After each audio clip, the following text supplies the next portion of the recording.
time in fewer than 6 days. That's all the time left Congress has to avert a shutdown, and all the time remaining for Speaker Kevin McCarthy to rally House Republicans around a plan to fund the government. Former President Trump is stepping into the fray of that debate among GOP lawmakers, posting on Truth Social. The Republicans lost big on debt ceiling, got nothing, and now are worried that they will be blamed for the budget shutdown. Wrong, 3 exclamation points. Whoever is president will be blamed, added, unless you get everything, shut it down. Kelly, here's a weird thing. So there's a small claque of Republicans in the House who want the shutdown because it will be bad for Kevin McCarthy and because Republicans will get blamed for this. This is what they want. It's not a bug, it's a feature. So how does President Trump weighing in, do you think, affect the thinking there? Does it, I assume it emboldens these folks and makes them more willing to go along with this? Definitely emboldens them, I would think, because if he's saying it's all going to come back to President Biden, we were over at the White House today, they brought out the agriculture secretary, and he was talking about the impact this could have, calling on Republicans to do their job and get this passed. But like you said, there are Republicans up there that hold the power more than House Speaker Kevin McCarthy holds the power. And we saw this when he had his speaker vote go through. We saw the road ahead. It was going to be difficult, and this is where we're seeing it, where it's hitting the road right here. Okay, Emily, the always understated and demure Chip Roy, congressman from Texas, had this to say about those Republicans opposing a temporary funding measure.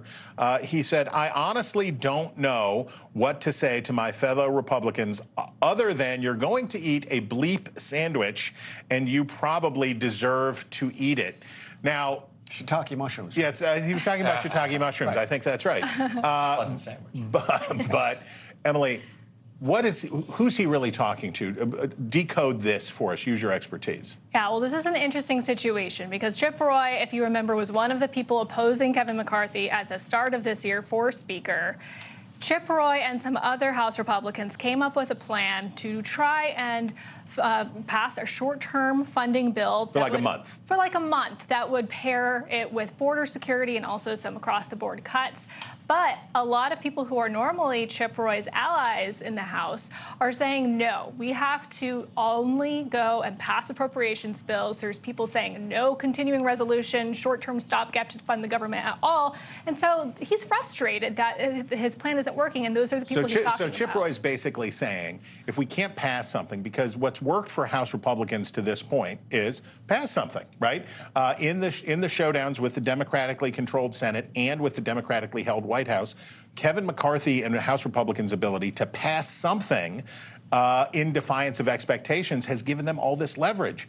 Now, Mick, it looks like they're going to get jammed by the Senate. Is that about right? Yeah, keep in mind, most of the people that are opposing this have not been in Washington very long. Okay, they don't know how this plays out. Chip sees it. He knows exactly what's going to happen, which is if the House can't pass anything, the Senate will pass something. In fact, they talked about doing that as of today with the FAA bill. Right. They're starting to move along this authorization legislation. They'll pass something that the Democrats like, get enough Republican votes to get the 60 votes in the Senate, and come to the House.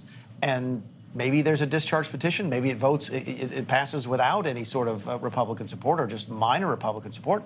And then they're stuck with it. I think Chip sees how the town works because he's been here long enough. And the new people who are fighting him don't. And Chris, Democrats are just loving it, right? The Democrats are just as this slow motion train wreck. Yeah. What do they say about, giving your opponent enough rope to hang themselves, right? They're doing that to themselves. And the people that are here that are new, they're not just new. They don't care. They're not here to govern. They're here to get clicks. They're here to be on Fox. They're here to be on whatever. They want my job. They don't want the job they have. And you know what? They should come here. I'll swap. I don't care. For a couple of weeks anyway, maybe a couple of days. Get the budget passed, and I'll come back. But it's not a budget. that is the problem with Washington right now. We've got people who are going to drive us off a cliff, and there are 19 Republicans who are in districts that Biden won that are panicking right now, and they will sign a discharge petition and work with Democrats to pass a spending measure. Thanks for watching. Go to newsnationnow.com to find NewsNation on your television provider. And don't forget to subscribe. Click the red button to get more of NewsNation's fact-driven, unbiased coverage.